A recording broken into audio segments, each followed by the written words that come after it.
हरे कृष्णा। तो आप सभी भक्तों का हार्दिक स्वागत है आज के श्रीमद् भगवद गीता के डिस्कशन में। तो आज हम लोग चर्चा करेंगे सेकंड चैप्टर दूसरे अध्याय का श्लोक संख्या 53। तो कल हमने इस श्लोक पे चर्चा किया था 52 नंबर श्लोक पे। यदा ते मोह कलिलम बुद्धिर्व्यतितरिष्यति तदा गन्तासि निर्वेदम श्रोतव्यस्य श्रुतस्य च। तो पिछले श्लोक से कनेक्टेड है कि बुद्धि युक्ता ही 51 नंबर श्लोक में मोहन बोल रहे हैं। और 50 में भी मोहन बोल रहे थे कि बुद्धि युक्तो जहाति उभे सुकृते दुष्कृते तस्माद् योगाय युज्यस्व योगः कर्मसु कौशलम। बुद्धि युक्ता यानी भक्ति योग में जो स्थित है, कर्मजम बुद्धि युक्ता ही निश्चित रूप में जो बुद्धि योग में स्थित है उसके फलम त्यक्त्वा मनीषिणः, कर्म के फलों को त्याग करके जन्म बंध विनिर्मुक्तः पदम गच्छन्ति अनामयम्। जन्म बंध से विमुक्त होकर के और गच्छन्ति अनामयम् चला जाता है अनामयम जगत में। अनामयम पदम, अनामयम मतलब जहाँ पे क्लेश दुख नहीं है, वैकुंठ जगत में। और कल जो हमने चर्चा किया था कि उस स्थिति पे पहुंचकर ही जो बुद्धि युक्ता ही जो बुद्धि योग में यानी भक्ति योग में जो अच्छे तरीके से स्थित है। भक्ति योग में कौन अच्छे तरीके से स्थित है, ये कैसे पता चलता है कि वो बुद्धि युक्ता है, बुद्धि योग में स्थित है। मतलब भगवान से, भगवान के शुद्ध भक्तों से जो उनके प्रतिनिधि हैं उनसे जब उपदेश प्राप्त करके गीता भागवत की शिक्षा को समझ के भगवत तत्वों को, भक्ति के तत्वों को समझ करके जब कोई भगवत भगवत भक्ति करता है तो वो वास्तविक रूप में भक्ति योग में स्थित है। और ऐसी स्थिति में मोह कलिलम व्यतितरिष्यति, जो उसका बुद्धि होता है, चेतना होता है, वो इस मोह कलिलम, कलिलम का मतलब घना जंगल, तो ये मोह रूपी घने जंगल से व्यतितरिष्यति, तरिष्यति मतलब निकल जाता है, व्यतितरिष्यति उससे पार हो जाता है। और उसी समय तदा, तदा मतलब उस समय, ऐसी स्थिति में गन्तासि निर्वेदम, वो निर्वेद को प्राप्त करता है। निर्वेद का मतलब होता है उदासीनता, इस भौतिक जगत के सुख दुख, मान अपमान, लाभ हानि के प्रति उदासीनता।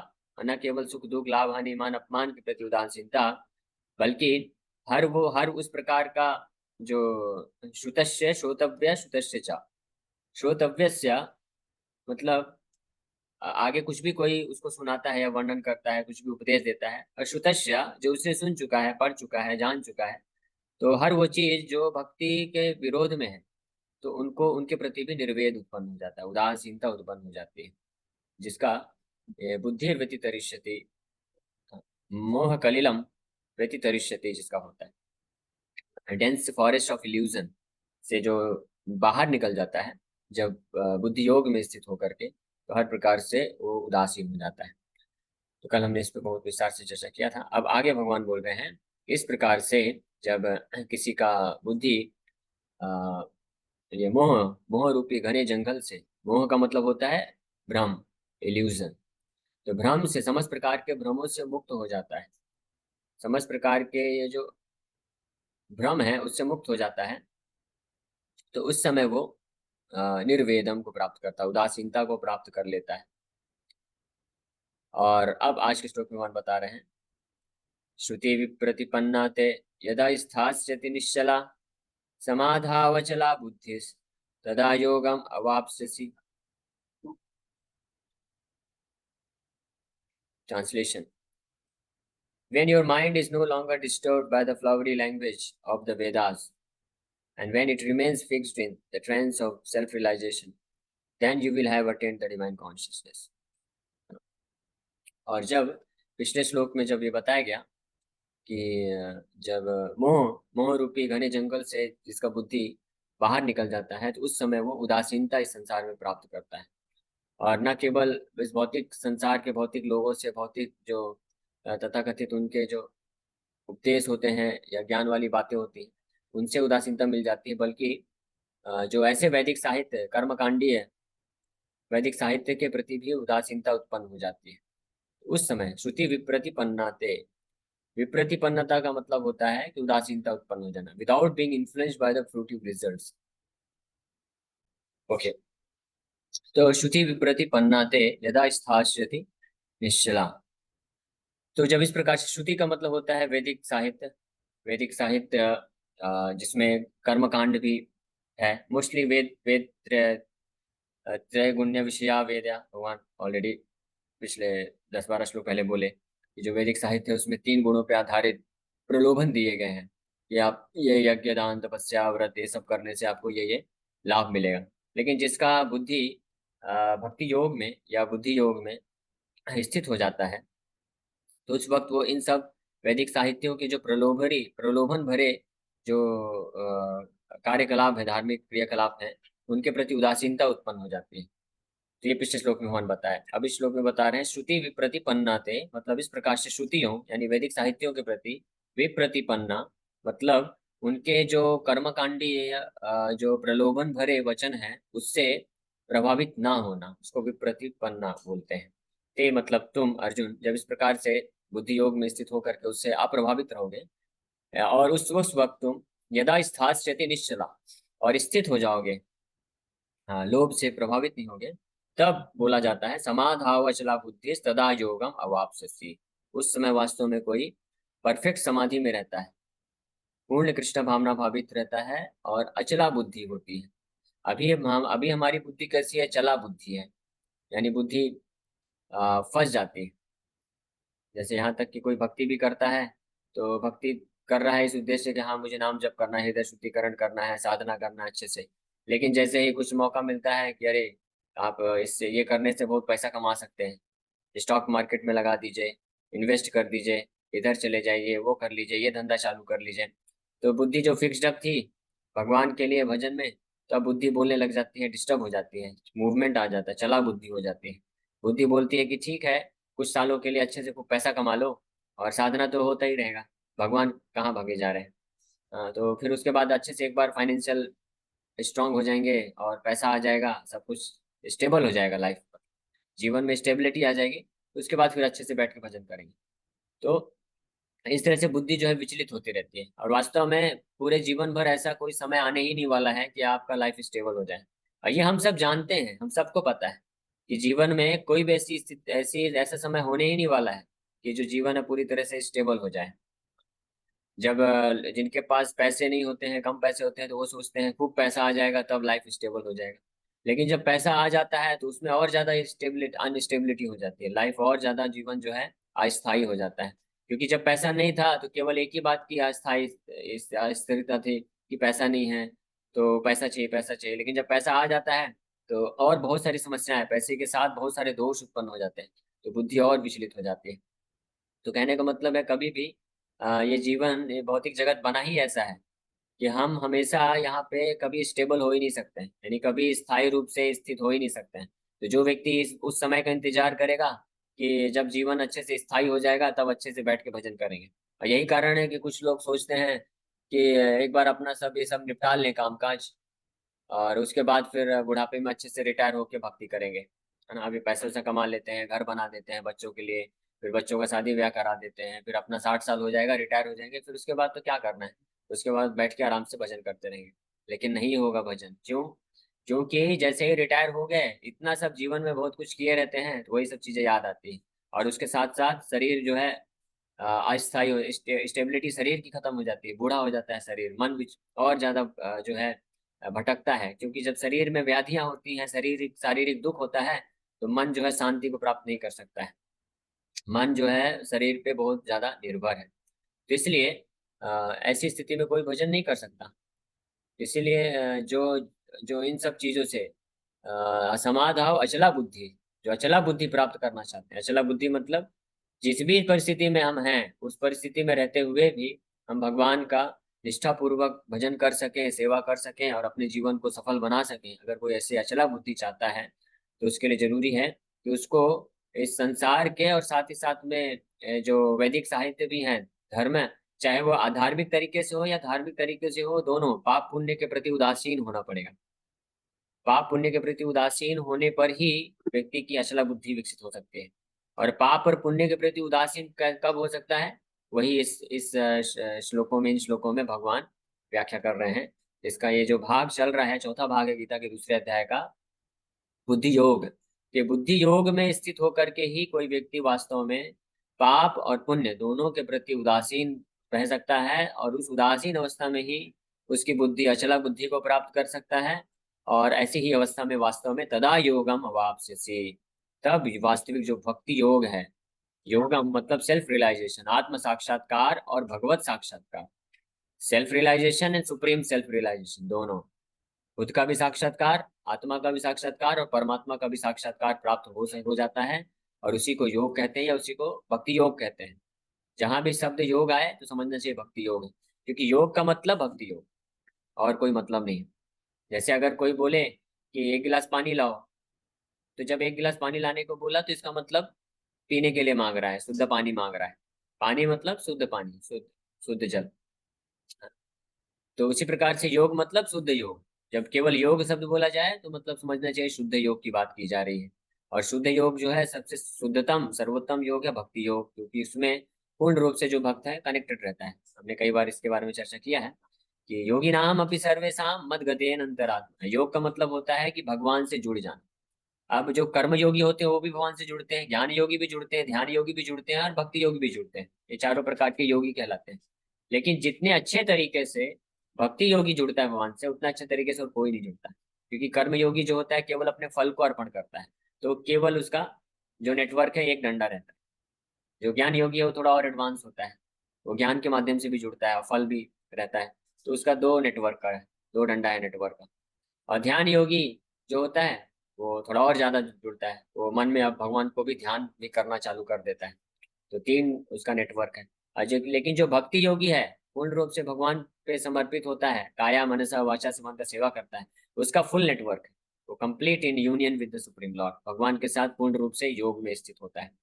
तो ऐसी योग की अवस्था को तदा मतलब उस समय योगम अवाप्स्यसि, उसी समय व्यक्ति योग की अवस्था को प्राप्त कर सकता है, यानी पूर्ण योग की अवस्था को प्राप्त कर सकता है, जब अचला बुद्धि होगी, समाधाव अचला बुद्धि होगी। समाधि में स्थित, समाधाव का मतलब होता है कि किसी अन्य वस्तु पे विचलित न होना, एकाग्र, एकाग्रता के साथ केवल बुद्धि का एकमात्र उपयोग या उद्देश्य हो भगवान की सेवा करना, भगवान का भजन करना, एकमात्र ये उद्देश्य हो जाता है। ऐसी बुद्धि जिसमें व्यक्ति जो ऐसी बुद्धि जो बुद्धि ऐसा प्लान करती है, ऐसा योजना बनाती है कि भगवान के भक्ति योग में कैसे आगे बढ़े, उसको समाधा व अचला बुद्धि बोलते हैं। और जो बुद्धि हमको इस भौतिक संसार में सुख सुविधा, धन संपत्ति, मान प्रतिष्ठा ये सब प्राप्त करने के लिए अलग अलग योजनाएं बनाने में लग जाती है, तो वो जो है विचलित चला बुद्धि कहलाती है, विचलित है। हाँ, बहुशाखा अनंत, इसी भक्ति योग के सेक्शन में ही भगवान पहले बोल चुके हैं ऑलरेडी। व्यवसायत्मिका बुद्धि एके कुरुनंत, बहुशाखा अनंत बुद्धयो अव्यवसायिन। ले जिनकी बुद्धि समाधाव बुद्धि नहीं है, विचलित बुद्धि है या अव्यवसायिक बुद्धि है, तो बहुशाखा ही अनंत, उनकी बुद्धि की बहुत सारी शाखाएं निकलती है। वो ये भी प्राप्त करना चाहते, ये भी करना चाहते, वो भी करना चाहते, सब कुछ करना चाहते, है ना। जैसे मान लीजिए कोई छोटा सा बच्चा है, तो उसको एक आप एक ऐसे रूम में एक शॉपिंग मॉल में लेके जाइए, है ना, जहाँ पे बहुत सारे खिलौने हैं। तो उस शॉपिंग सेंटर में लेके जाइए तो जिस प्रकार से बच्चे का बुद्धि होता है, विचलित रहता है उस समय, वैसा बुद्धि होता है जो भक्त नहीं है भगवान के। हाँ, वो बच्चा जिस भी खिलौने के पास जाएगा उसी को देखने लग जाएगा, मुझे ये चाहिए, फिर दूसरे के पास जाएगा, मुझे ये चाहिए, वो चाहिए, चारों तरफ वो केवल पूरी तरह से विचलित होकर के सब कुछ देखना चाहता है, सब कुछ लेना चाहता है। उसी प्रकार से जिनकी बुद्धि अव्यवसायी होती है, यानी जिनकी बुद्धि बुद्धि योग में स्थित है, यानी भगवान से बुद्धि होकर के, बुद्धि भगवान से जुड़कर बुद्धि जो प्राप्त नहीं किए हैं, तो उनकी बुद्धि इस प्रकार से संसार संसार में बहुत सारी भौतिक कामनाओं और भौतिक विषय वस्तुओं की तरफ विचलित होते रहते हैं। और ऐसे लोग कभी भी योग में अवस्थित नहीं हो सकते, योग मतलब भक्ति योग में अवस्थित नहीं हो सकते हैं। और फिर इसका क्या रिजल्ट है ऑलरेडी वर्णन किया जा चुका है, कि वो लोग फिर हमेशा एक कर्म बंध के फांस में फंसे रहते हैं, और बार बार पुनरअपि जन्मम पुनरअपि मरणम, बार बार जन्म मृत्यु का सामना करना पड़ता है। तो ये इस भक्ति योग सेक्शन का, भक्ति योग जो कथा कर रहे थे भगवान, श्लोक संख्या 39 से, ये आखिरी श्लोक है 53 नंबर। यहाँ से भक्ति योग का जो सेक्शन है ये कंप्लीट होता है, और इस प्रकार से सेकंड चैप्टर का ये चौथा भाग पूर्ण होता है। यहाँ पे गीता भगवान ने कंप्लीट कर दिया अल्टीमेटली। तदा योगम अवाप्स्यसि, यानी भक्ति योग, शुद्ध भक्ति योग में कौन स्थित हो सकता है इसके बारे में वर्णन करते भगवान कंप्लीट कर देते हैं। अब कल से हम प्रारंभ करेंगे 54 नंबर श्लोक से। अर्जुन के प्रश्न आएंगे, अर्जुन प्रश्न पूछेंगे कि आपने भगवान, आपने तो बताया ये जो अचला बुद्धि है, समाधाव बुद्धि है, बुद्धि योग में स्थित होकर के व्यवसायत्मिका बुद्धि का आपने बहुत अच्छे से वर्णन किया, समझ गया मैं ये क्या होता है। लेकिन आप जरा कृपा करके ये तो बताइए, किस प्रकार की अचला बुद्धि समाधव बुद्धि में स्थित होने वाले व्यक्ति के लक्षण क्या होते हैं। मैं कैसे पता करूंगा कि मैं ये समाधव बुद्धि विकसित कर रहा हूँ कि नहीं। या इसी को दूसरे भाषा में स्थित प्रज्ञा बोला जाता है। प्रज्ञा मतलब भी बुद्धि और स्थित मतलब अचला समाधव बुद्धि। तो अर्जुन ये प्रश्न पूछेंगे, तो कल से हम चर्चा करेंगे। तो इस श्लोक पे थोड़ा चर्चा करते हैं। तो तात्पर्य प्रभुपाद जी वर्णन करते हैं, to say that one is in समाधि is to say that one has fully realized Krishna consciousness. That is, one in full samadhi has realized Brahman, Paramatma and Bhagavan. तो समाधि का मतलब क्या होता है कि जिसने पूर्ण रूप से कृष्ण साक्षात्कार, कृष्ण भावनामृत में स्थित होकर के ये साक्षात्कार को प्राप्त कर लिया है, तो उसको बोला जाता है कि उसने समाधि की अवस्था को प्राप्त कर लिया है। पूर्ण रूप से काया मनसा वाचा में से कृष्ण के ही स्मरण करता है, भगवत तत्व को साक्षात्कार प्राप्त कर लिया है। और भगवत तत्व जो कृष्ण का साक्षात्कार प्राप्त कर लेता है, तो वो ब्रह्मन परमात्मा का भी साक्षात्कार प्राप्त कर लेता है। इसके बारे में हम ऑलरेडी भागवत कथा में चर्चा कर चुके हैं कि जो परम सत्य है, ये भगवत तत्व है। परम तत्व, तत्व मतलब परम सत्य। तो जो परम सत्य है उसका साक्षात्कार 3 स्तर पे होता है, ब्रह्मन, परमात्मा एंड भगवान। ब्रह्मन मतलब ब्रह्म ज्योति, निराकार ब्रह्म ज्योति के रूप में। फिर उससे ऊपर जब कोई साक्षात्कार प्राप्त करता है तो जानता है कि परमात्मा भी होते हैं सबके हृदय में, कण कण में जो हैं, और उनका स्वरूप है, वो निराकार नहीं है। फिर और कोई जब ऊपर साक्षात्कार प्राप्त करता है तो जानता है कि उनके भी ऊपर भगवान है। भगवान मतलब कृष्ण है, षडैश्वर्य परिपूर्ण पूर्ण पुरुषोत्तम भगवान कृष्ण है, जिनसे परमात्मा आते हैं और जिनसे ही ब्रह्म ज्योति भी आता है। तो इस प्रकार से इसको असली समाधि बोला जाता है। और इस समाधि में वही व्यक्ति स्थित हो सकता है जो बुद्धि योग का पालन करता है। बुद्धि योग मतलब भगवान और भगवान के भक्तों के मार्गदर्शन में रह करके जो साधना भक्ति करता है, आध्यात्मिक मार्ग में बढ़ता है, उसको बुद्धि योग बोलते हैं। जो अपनी इस भौतिक बुद्धि जो कि भ्रष्ट बुद्धि है उसका इस्तेमाल करता है, तो उसको जो है विचलित बुद्धि बोला जाता है। चला या विचलित बुद्धि जो हमको संसार में फंसा के रखते हैं। The highest perfection of self-realization is to understand that one is eternally the servitor of Krishna and that one's only business is to discharge one's duties in Krishna consciousness. तो यही सर्वश्रेष्ठ सिद्धि है आत्म साक्षात्कार की। क्या? जब कोई व्यक्ति इस बात को समझ जाता है कि वो सनातन रूप से भगवान कृष्ण का दास है और उसका केवल और केवल जो कर्तव्य है, कार्य है, वो भगवान कृष्ण की सेवा करना है। इस समझ को जो विकसित कर लेता है, वही व्यक्ति पूर्ण सिद्धि की अवस्था में होता है आत्म साक्षात्कार के जीवन में।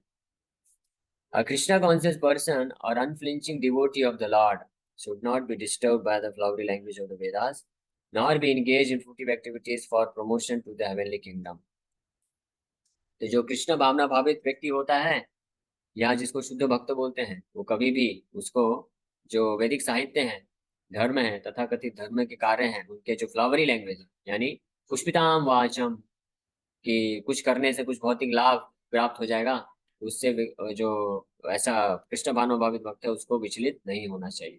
और वो इस प्रकार से कभी इच्छा नहीं करता, स्वर्गीय सुख को भी भोग नहीं करना चाहता है, ना ही इस पृथ्वी में कुछ भौतिक सुख को प्राप्त करना चाहता है। In Krishna consciousness, one comes directly into communion with Krishna, and thus all directions from Krishna may be understood in that transcendental state. Krishna भावना अमृत में जो भक्त होता है वो डायरेक्ट भगवान कृष्ण के संपर्क में होता है, और इसलिए उसको किस प्रकार से जीवन जीना है, किस प्रकार से बुद्धि का इस्तेमाल करना है, किस प्रकार से कर्तव्यों का पालन करना है, वो सब डायरेक्टली भगवान से ही प्रकट हो जाता है बुद्धि योग के माध्यम से। और वो सब जो क्रियाकलाप है वो दिव्य स्तर का क्रियाकलाप होता है, वो हम अपनी भौतिक बुद्धि से नहीं समझ सकते। हमको बस क्या करना है कि हम अपने आप को बुद्धि योग में स्थित करने का प्रयास करें, भक्ति योग में का पालन करने की कोशिश करें, जिसमें सर्वश्रेष्ठ जो अंग है वो है श्रवणम कीर्तनम है। श्रवणम भगवान कृष्ण के पवित्र नामों का जप और भगवान के बारे में कथा श्रवण करना, ये करने से हम बुद्धि योग में स्थित हो जाते हैं और फिर भगवान जो है अनलिमिटेड ट्रांसेंडेंटल इंटेलिजेंस अप्लाई करते हैं, या सीमित मात्रा में दिव्य बुद्धि प्रदान करते हैं, जिससे भक्त जो है दिव्य स्तर पे आ सकता है। One is sure to achieve results by such activities and attain conclusive knowledge. One has only to carry out the orders of Krishna or his representative, the spiritual master. इसलिए निश्चित रूप में वो भक्त पूर्ण सिद्धि को और संपूर्ण ज्ञान के निष्कर्ष को जान लेता है, जो कृष्ण या कृष्ण के प्रतिनिधि गुरु जो शुद्ध भक्त हैं उनके आदेशों का पालन करता है और अपने आप को इस बुद्धि योग में स्थित कर लेता है। तो निष्कर्षतः हम ये बोल सकते हैं, कहने का अर्थ है ये दूसरा अध्याय यहाँ पे समाप्त होता है। समाप्त अभी है, एक और भाग है, लेकिन भगवान की तरफ से दूसरा अध्याय में भगवान ने पूरा गीता बोल दिया।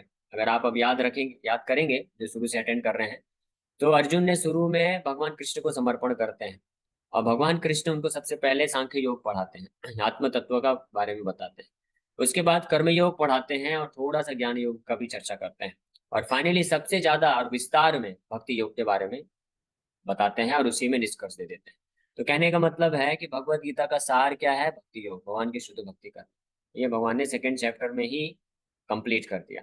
अब कल से हम लोग अर्जुन के द्वारा जो प्रश्न पूछा जाएगा उस पर चर्चा करेंगे। अर्जुन प्रश्न पूछेंगे, स्थित प्रज्ञस्य का भाषा समाधि से केशव स्थित धी किम प्रभाषेत किमासीत व्रजेत किम। कि हे भगवान, इस प्रकार से अचला समाधव बुद्धि में स्थित होने वाले जो भक्त होते हैं उनकी भाषा क्या होती है? वो बोलते कैसे हैं, वो चलते कैसे हैं, वो बैठते कैसे हैं, है ना?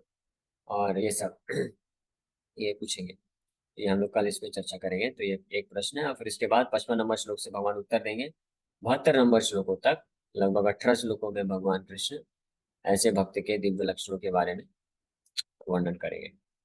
So thank you very much. किसी भक्त का कोई प्रश्न है तो आप पूछ सकते हैं।